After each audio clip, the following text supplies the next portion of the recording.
तो आज का ये लेक्चर है थर्मोडायनेमिक्स का अगला लेक्चर, जिसमें लास्ट लेक्चर में हमने पढ़ा था कि हमारे पास कितने टाइप के सिस्टम होते हैं, कितने टाइप की प्रोसेस होती है, कितने टाइप के हमारी हमारी क्या होते हैं सराउंडिंग, कितने टाइप की होती है, बला बला चीज़ें हमने पढ़ी थी। आज हम पढ़ने जा रहे हैं एक इम्पोर्टेंट टॉपिक है जिसका नाम है सिस्टम वेरिएबल। क्या? System variable. अब इसका मतलब क्या होता है ध्यान से समझना। अब मान लो सिस्टम मेरे पास है, कोई एक पिस्टन, हमारे पास थर्मोडायनेमिक में पिस्टन ही हमारे पास, ये क्या होता है सिस्टम है। अब अगर मैं बोल रहा हूँ मेरे पास एक पिस्टन है, पिस्टन के अंदर मेरे पास H2O रखा गया है। क्या रखा गया है? H2O रखा गया है। अब इसका मतलब क्या है? इसका मतलब ये है, मेरे को ये नहीं पता कि जो H2O रखा गया है ये सॉलिड फॉर्म में मतलब आइस के फॉर्म में है, लिक्विड फॉर्म में मतलब या वाटर के फॉर्म में है, या मेरे पास एक गैस के फॉर्म में। किस फॉर्म में रखा गया मेरे को नहीं पता है, तो मेरे को बहुत सारी चीज़ क्या बताना पड़ेगी, और कितना रखा गया मेरे को ये भी नहीं पता है। ठीक है, तो मेरे को बहुत सारी चीजें इसके बारे में पता होनी चाहिए। सिस्टम वेरिएबल वो चीजें होती है जो मेरे को किसी भी सिस्टम की कंप्लीट जानकारी देती है। एग्जांपल अगर मैं तुमसे कहूँ कि मेरे पास सिस्टम है जिसमें मेरे पास H2 रखा गया है, जिसका प्रेशर है 1 atm, जिसका वॉल्यूम मान लेते हैं कुछ होगा V मान लिया, जिसका टेम्परेचर मैंने बोल दिया 25 डिग्री सेंटीग्रेड है, ऐसी ब्ला चीजें मैंने बता दी। तो तुम्हें एक चीज देख के लेगा कि यार 25 डिग्री सेंटीग्रेड रखा गया है और प्रेशर भी नॉर्मल ही है। अगर टेम्परेचर और प्रेशर नॉर्मल है तो ऑब्वियसली 25 डिग्री सेंटीग्रेड में वाटर लिक्विड फॉर्म होगा। अब यही अगर मैं लिख देता कि -5 डिग्री सेंटीग्रेड में, तब तुम्हारा जवाब होता है कि यार नॉर्मल प्रेशर में -5 डिग्री सेंटीग्रेड में ये सॉलिड फॉर्म में होगा। और मैं यही चीज लिखता कि ये 205 डिग्री सेंटीग्रेड में, तो तुम्हारा जवाब होगा कि यार इतने हाई टेम्परेचर होता है, ऑब्वियसली वो गैसेस फॉर्म में होगा। तो ये कुछ ऐसे वेरिएबल होते हैं जो हमारे सिस्टम की जानकारी देते हैं, तो इन सबको कहते हैं सिस्टम वेरिएबल। तो generally those variable which give complete information about any system are known as system variable. ये इसकी क्या होती है डेफिनेशन होती है। कौन कौन से होते हैं? तो मेनली हमारे पास होता है प्रेशर, हमारे पास होता है वॉल्यूम, हमारे पास होता है टेम्परेचर, हमारे पास होता है नंबर ऑफ मोल्स। ये चार बहुत मेन है, इनसे ही हम सिस्टम के बारे में मेनली सारी जानकारी ले सकते हैं। कौन कौन से हो गए? प्रेशर, वॉल्यूम, टेम्परेचर और नंबर ऑफ मोल्स। तो ये सारी चीजें क्या होते हैं सिस्टम वेरिएबल्स होते हैं। ये बहुत छोटी सी टॉपिक था। अब आता है सबसे इंपॉर्टेंट टॉपिक जिसको कहते हैं हम state function and path function. ठीक है, अब फंक्शन क्या होते हैं? तो उन्हीं प्रॉपर्टीज तो चीज फंक्शन देखो, फंक्शन का मतलब होता है कोई भी चीजें जो बदलती है, कोई भी चीज जो चेंज होती है। तो अगला जो टॉपिक आ रहा है वो यही आ रहा है, क्या? State and path function.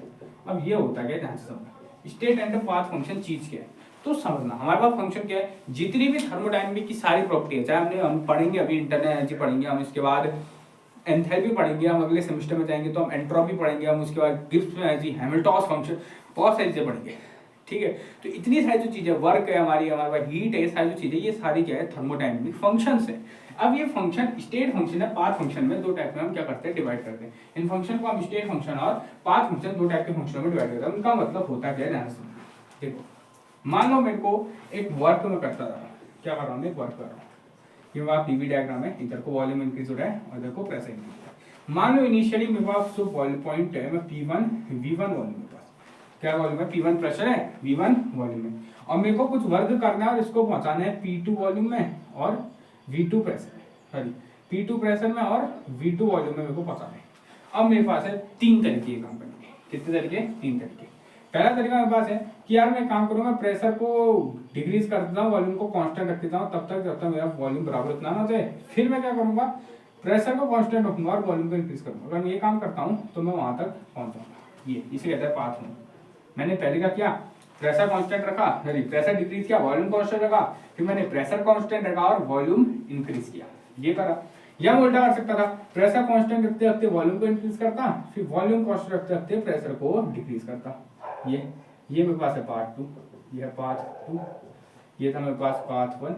या मैं सिंपल काम करता, दोनों को साइमल्टेनियसली डिक्रीज करके यहाँ से भी आ जाता, इसी कहते हैं पार्ट 3। अब मेरे पास 3 पार्ट है। ठीक है, तो मैंने एग्जाम्पल समझा, मैंने 3 पिस्टन लिए।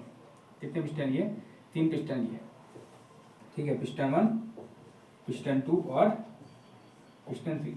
मैंने क्या लिए? 3 पिस्टन लिए। तीनों में मैंने P1 के P2 वॉल्यूम में गया 3 पाथ करके। पहले इसमें पाथ 1 से गया, इसमें पार्ट 2 से गया और इसमें पार्ट 3 से गया।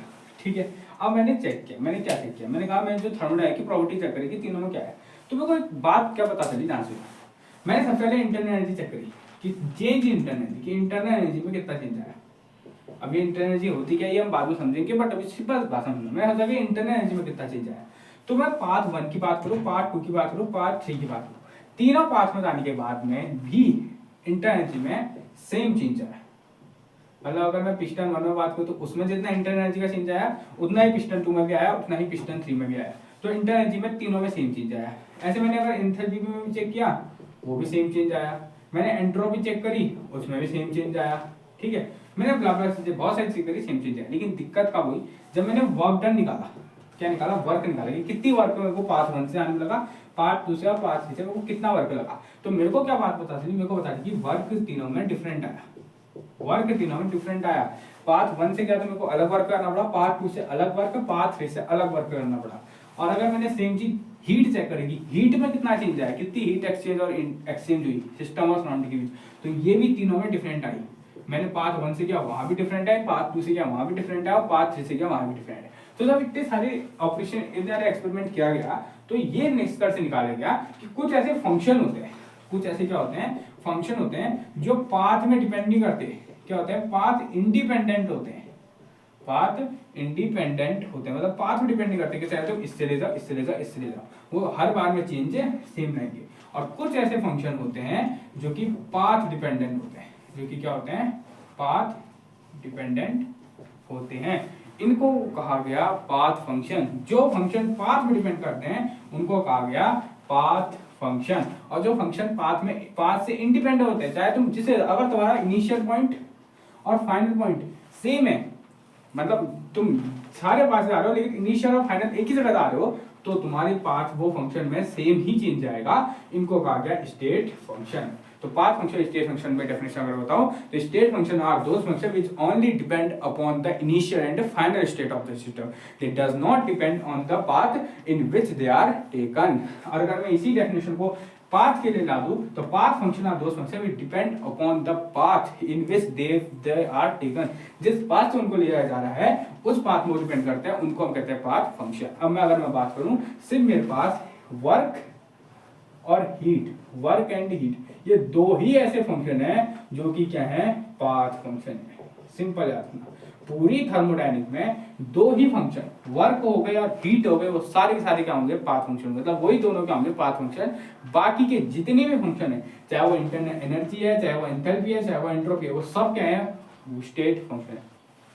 चाहे मैं कुछ भी बोलूं, अब मैं अगर कुछ भी बोल दूं, चाहे मैं अगर बोलूं कि तुमसे पूछो कि गिब्स फ्री एनर्जी क्या होगी, तो क्या वो हीट और वर्क है, नहीं, वो तो कुछ और है। और अगर कुछ और है तो वो क्या होगी, स्टेट फंक्शन। मैं अगर बोलूं कि हेमेटॉस फंक्शन क्या होगा, तो क्या वो वर्क और हीट है, नहीं, वो तो कुछ और है। तो ऑब्वियसली वो क्या होगी, स्टेट फंक्शन होगी। सिर्फ वर्क और हीट ये दो ही ऐसे होते हैं जो कि पाथ फंक्शन होते हैं। इनके अलावा अगर कुछ भी नाम तुमने सुन रहे हो, चाहे जो भी हो, वो सारे सारे क्या होंगे, वो होंगे स्टेट फंक्शन। थर्मोडायनेमिक में इंटरनल एनर्जी, एंथैल्पी को, एंट्रोपी को, गिब्स हैमिल्टन फंक्शन को, सारी जितनी भी चीजें वो सारी क्या है, स्टेट फंक्शन है। सिर्फ वर्क और हीट क्या है, पाथ फंक्शन है। ये दो ही चीजें जो पाथ पे डिपेंड करती है। अब तुम्हें अगर मैं दिखा भी दूं तो वर्क एक्चुअल में क्या होता है ना, हम अगली चीज जो पढ़ना है वो वर्क ही पढ़ना है कि वर्क क्या होता है। तो वर्क को अगर मैं मैथमेटिकली दिखाऊं, वैसे अगर मैं ऐसे दिखाऊं तो फॉर्मूला होता है उसका पीडीवी होता है, बट अगर मैं मैथमेटिकली टर्म में बताऊं तो वर्क का मतलब होता है area under the curve, area under the curve. PV curve के अंदर जितना एरिया उसका मतलब होता है वर्क। अब खुद देखो, ये कर्व देखो, ये वाला पहला कर्व, इसके अंदर का एरिया कुछ इतना है, इतना एरिया है, कम एरिया है। अगर मैं पार्ट 2 के अंदर करूँ तो वो ज्यादा एरिया आ गया, पार्ट 3 में कम ज्यादा एरिया, अलग एरिया आ गया। तो देखो इसमें इतना ही एरिया आया, ये देखो पार्ट 3 में इतना एरिया है, पार्ट 2 में इतना एरिया है, पार्ट 2 में इतना जाता है, पार्ट 1 में इतना है। तो वो डिफरेंट कर्व के लिए work, area under the curve अलग है, और अगर एरिया अंडर द कर्व अलग है तो वर्क भी अलग होगा। इसलिए वर्क का एक क्या है, पाथ फंक्शन है। ठीक है, तो ये था एक बहुत ही इंपॉर्टेंट टॉपिक जिसमें से शॉर्ट नोट हमेशा बनता है, state function and path function. अगला जो टॉपिक आ रहा है वो आ रहा है वर्क। अभी मैंने वर्क की बात करी है तो हम समझते हैं कि एक्चुअली वर्क को होता क्या है। ठीक है, देखो थर्मोडायनेमिक ना बहुत ही बड़ा क्या है, टॉपिक है, बहुत लिटरली बहुत बड़ा टॉपिक है।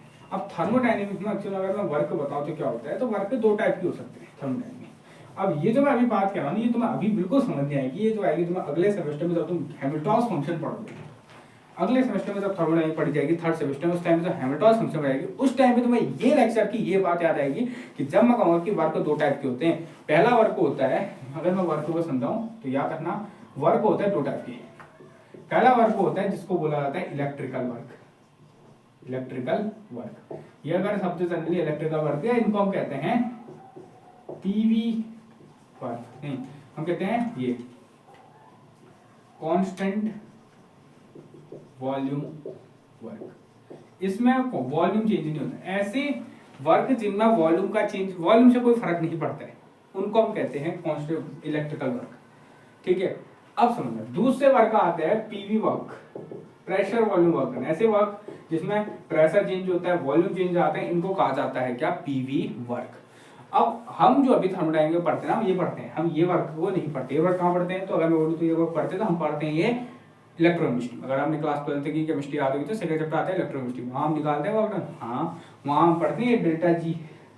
क्या है डेल्टा जी, गिब्स पे है, ये तुम थर्मोडायनामिक्स में पढ़ोगे अगले सेमेस्टर में, और वहाँ इसका उपयोग आता है। तो ये जो है ना, ये जो वाला चीज, ये नॉन एक्सपेंशन वर्क है। नॉन एक्सपेंशन, ये एक्सपेंशन वर्क मतलब या जिसमें वॉल्यूम एक्सपेंड या कंप्रेस होता है, ये नॉन एक्सपेंशन, इसमें ना वॉल्यूम एक्सपेंड होता है ना वॉल्यूम कंप्रेस होता है। ये दो टाइप के वर्क होते हैं, याद रखना। ये बात अभी समझ में आएगी, ये बात आएगी थर्ड सेमेस्टर के लास्ट लेक्चर, जब हम गिब्स हैमिल्टन इक्वेशन पढ़ेंगे, उस टाइम पे ये बात की जाती है। ठीक है, हम अभी जो थर्मोडायनामिक्स पढ़ते हैं वो पढ़ते हैं पीवी वर्क। क्या पढ़ते हैं, पीवी वर्क। अब होता क्या है पीवी वर्क, समझ देखो, अगर वर्क को समझना है, चलो हमारे उसमें है पीवी वर्क। ठीक है, वर्क एक्चुअली में दो टाइप के होते हैं, एक होते हैं कंप्रेशन, एक होता है वॉल्यूम कंप्रेशन, एक होता है नॉन कंप्रेसिबल वर्क। वो भी हम नहीं पढ़ते, वो हम पढ़ते ही नहीं हो, जनरली गवर्नमेंट पढ़ेंगे तो अलग सेक्शन में आता है। मान लो मेरे पास क्या है, एक पिस्टन है, एक होता सिलेंडर है जिसके ऊपर एक पिस्टन लगा है। ये पिस्टन का एक्चुअली वेट नहीं मानते हम, ठीक है, वेट नहीं मानते। इसके अंदर हमने पढ़ी है आइडियल गैस। क्या पढ़ी है, आइडियल गैस। ठीक है, ये हमने क्या पढ़ी है, आइडियल गैस। ये 1 मोल आइडियल है, तो हम कहेंगे let us suppose that in any piston there is 1 mole of ideal gas compressed by a piston. अब देखो, मान लो स्टार्ट इनिशियल से शुरू करते हैं, हाँ वर्क निकालते हैं, इनिशियल स्टेट। देखो अब तुम्हें क्या लग रहा है, देखो दो चीज पता होनी चाहिए। सबसे पहले गैस फोर्स लगाती है, हाँ गैस हमेशा क्या लगाती है, फोर्स लगाती है। ये पिस्टन रुका हुआ है, ये पिस्टन क्या है, रुका हुआ है। रुका होने का मतलब क्या है, कुछ फोर्सेस पिस्टन लगाया होगा जिसको मैंने बोला पी एक्सटर्नल। ठीक है, अब कुछ फोर्स ये गैस ने लगाया होगा जिसको मैंने बोला पी गैस। ठीक है, कुछ फोर्स पिस्टन ने लगाया पी एक्सटर्नल जो बाहर से दबाव दे रहा है, कुछ फोर्स गैस लगा दी जो अंदर से दबाव दे रही है। पिस्टन रुका हुए का मतलब ये है कि जो बाहर से प्रेशर लग रहा है और जो अंदर से प्रेशर लग रहा है वो बराबर है, तभी तो दोनों साइड से बराबर प्रेशर है, तभी रुका हुआ है। तो इनिशियल स्टेट ये है कि जो पी एक्सटर्नल है वो बराबर है पी गैस के। ये है इनिशियल स्टेट। इनिशियल स्टेट में पी एक्सटर्नल पी गैस के बराबर है, मतलब बाहर से लगने वाला प्रेशर और अंदर से लगने वाला प्रेशर अभी बराबर चल रहा है। अब दिक्कत कहाँ आती है, ध्यान सुनना शुरू करते हैं। याद मैं करता हूं लेट डिक्रीज पी एक्सटर्नल, मैं पी एक्सटर्नल को हटाता हूँ, थोड़ा थोड़ा पी एक्सटर्नल हटाता हूँ। जब मैं पी एक्सटर्नल हटाऊंगा तो पी गैस तो अपना ही है ना, पी गैस थोड़ी घटे है। तो पी एक्सटर्नल जब घटेगा तो प्रेशर बढ़ेगा और पिस्टन क्या करेगा, थोड़ा सा एक्सपेंड करेगा। ठीक है, एक्सपेंड करके मान लेते हैं ये यहाँ पे पहुंच गया, इतना पे पहुंच गया। ठीक है, यहाँ पहुंच गया। पहले मतलब मान लो यहाँ पे था, पहले इनिशियल इस जगह पे था, इनिशियली कहाँ था, इस जगह पे था, और इतना ही आगे बढ़ गया, ये हमारी गैस है। ठीक है, ये इतनी जगह इसने क्या कर दी, घेरा कर दी। ठीक है, ध्यान सुनना, हुआ क्या, वर्क निकालना। पहले हमारे पास एक सिलेंडर था जिसके अंदर एक आइडियल गैस भरी गई थी। आइडियल गैस भरी थी तो हुआ क्या, जो बाहर से एक्सटर्नल प्रेशर था पिस्टन का और जो अंदर से प्रेशर था गैस का, वो इनिशियल स्टेट में बराबर था। बराबर होने की वजह से पिस्टन ना ऊपर जा रहा था नीचे आता, वो रुका हुआ था। लेकिन मैंने किया पी एक्सटर्नल को घटाना स्टार्ट, घटाने की वजह से पी एक्सटर्नल घटा तो पी गैस तो उतना ही है, तो गैस ने लगाया प्रेशर, पिस्टन थोड़ा सा ऊपर बढ़ा और ये लगभग इतना ऊपर बढ़ चुका है। ये पी एक्सटर्नल अभी भी बाहर से पी एक्सटर्नल लगा है, ये पी एक्सटर्नल पी डेट, ये कुछ पी माइनस डीपी है लगभग, इतना कोई फर्क नहीं पड़ता कि हम इतना ज्यादा इसमें निकालते, इसकी जरूरत नहीं। ठीक है, तो ये तो अब क्या हो रहा है, जो पी एक्सटर्नल है वो घट चुका है, तो छोटा है किसके, पी गैस के। ये होने की वजह से क्या किया, पिस्टन ने आउटसाइड बाहर की तरफ क्या किया, मोशन किया, जिसकी वजह से हुआ क्या, वर्क डन थोड़ा सा हुआ। अब यह क्या हुआ, वर्क हुआ। ठीक है, ठीक है, अब आप कुछ बात करते हैं, हम जैसे कुछ चीज लेते हैं, मान लेते हैं ये जो एक्सपेंशन हुआ ये लगभग डीएल डिस्टेंस के लिए हुआ है। कितना डिस्टेंस में एक्सपेंशन हुआ है, डीएल, तो बहुत छोटा सा एक्सपेंशन हुआ है क्योंकि मैंने पी एक्सटेंड को बहुत छोटा सा घटाया है, तो हल्का सा एक्सपेंड हुआ, डीएल एक्सपेंड हुआ। ठीक है, और ये मैंने मान लिया, ये जो क्रॉस सेक्शन है ए मान लिया, इसको क्या मान लिया, ए मान लिया। जो पिस्टन का क्रॉस सेक्शन था ये ए लिखा, यहाँ ना लिखा कि यहाँ लिखा, इतना ही तो बराबर है ना, तो ए पिस्टन क्रॉस सेक्शन था। अब अगर तुम्हें पता हो वर्क क्या होता है, क्लास 9th में वर्क क्या होता था, फोर्स इनटू डिस्प्लेसमेंट। हाँ, फोर्स कितना है, फोर्स मान लेते हैं एफ था, डिस्प्लेसमेंट कितना होगा, डीएल डिस्प्ले, तो फोर्स इनटू डीएल। लेकिन सवाल ये आता है कि यार गैस के मामले में फोर्स तो हमें कोई जमा नहीं, हम क्या पढ़ते हैं हमेशा प्रेशर पढ़ते हैं, तो हम प्रेशर निकालते हैं। हमें बता सिंस क्या होता है, प्रेशर होता है फोर्स पर यूनिट एरिया। क्या होता है pressure, force per unit area. यहाँ से मैं फोर्स की निकाल दो, एफ इक्वल क्या आ जाएगा, प्रेशर इंटू एरिया, ये तो आएगा प्रेशर इंटू एरिया। एरिया क्या था, क्रॉस सेक्शन ए, ठीक है। अब इसको रहूंगा अगर मैं इधर, तो एफ इक्वल टू आ जाएगा पी इंटू ए इंटू डी एल, ठीक है।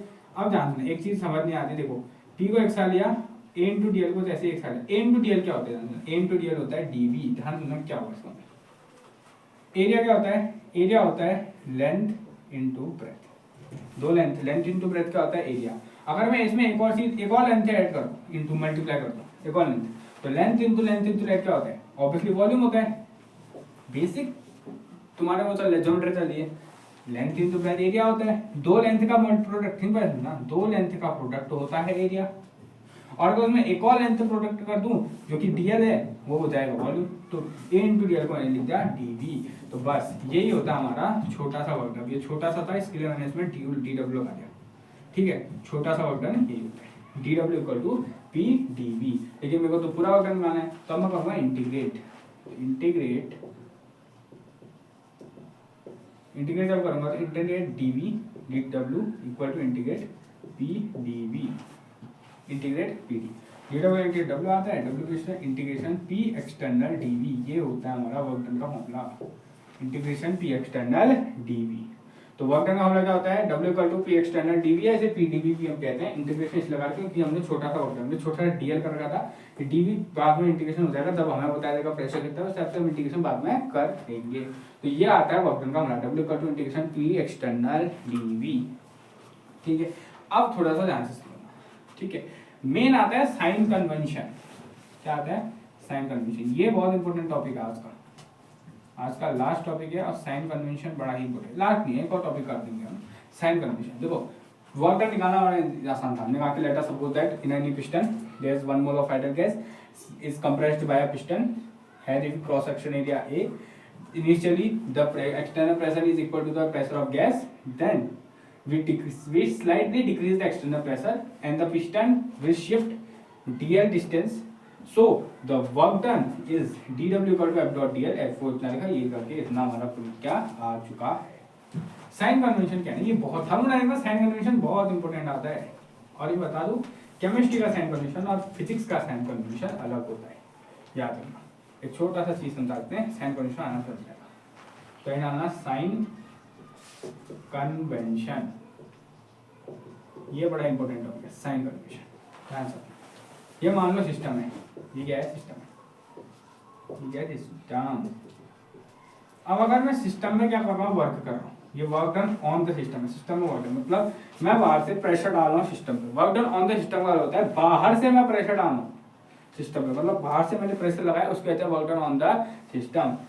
ये है work done by the system, ये है ऑन द सिस्टम, हमें दिख रहा है ना सिस्टम के ऊपर प्रेशर लग रहा है। और ये work done by the system. Bye the system मतलब जब सिस्टम खुद प्रेशर लगाता है। ये खुद देखो ना, यहाँ क्या हुआ, सिस्टम ने प्रेशर लगाया ना, हमने तो बस अपना प्रेशर घटाया है, प्रेशर तो सिस्टम ने लगाया। सिस्टम का जो गैस का प्रेशर था उसकी वजह से वैसा भी इतना डिस्टेंस में डिस्प्लेसमेंट हुआ है, ठीक है। तीसरा आता है ये, अब दो चीज एक्स्ट्रा साइन कन्वेंशन चले तो heat absorb by system, absorb by system. अगर सिस्टम हीट को क्या करता है, एब्जॉर्ब करता है, या heat release by system, heat release by system. अगर सिस्टम हीट को यूज करता है, देखो काम करोगे तो हमें पता है ना कि या तो प्रोसेस होगी एक्सोथर्मिक, या तो प्रोसेस होगी एंडोथर्मिक, या तो प्रोसेस होगी एक्सोथर्मिक, या तो प्रेशर होगी एंडोथर्मिक। अब प्रेशर एक्सोथर्मिक होता है तो मतलब हीट रिलीज होती है, एंडोथर्मिक होता है तो हीट जीत आती है। अब इसमें क्या साइन कन्वेंशन लगाएगा, सिंपल। जब work done on the system होगा, जब सिस्टम पे वर्क डन होगा तो उस टाइम पे वर्क डन पॉजिटिव लिया जाएगा। क्या लिया जाएगा, पॉजिटिव लिया जाएगा। और अगर जब सिस्टम वर्क डन करेगा तो उस टाइम पे वर्क डन नेगेटिव लिया जाएगा, ठीक है। ध्यान से बात समझ बहुत है। अब जब हीट हम सिस्टम को देंगे तो सिस्टम की हीट बढ़े तो हम उसमें हीट लेंगे पॉजिटिव, क्यू की वैल्यू क्या लेंगे, पॉजिटिव लेंगे। और अगर सिस्टम हीट निकाला तो सिस्टम की हीट घट रही तो आप लेंगे नेगेटिव, बस इतना है ना। तो देखो प्लस माइनस माइनस प्लस ऐसे होता है, अगर तुमने ये डायग्राम एक बार बस तुम्हें समझ लिया ना, तो मैं जिंदगी भर कभी साइन कन्वेंशन, केमिस्ट्री का तो कभी कार्बन नहीं होगा, फिजिक्स में वैसे उल्टा होता है, यहाँ मैंने यहाँ पे बताया है, वो उतना ध्यान नहीं, कंफ्यूजन लोगे, कंफ्यूज रहोगे।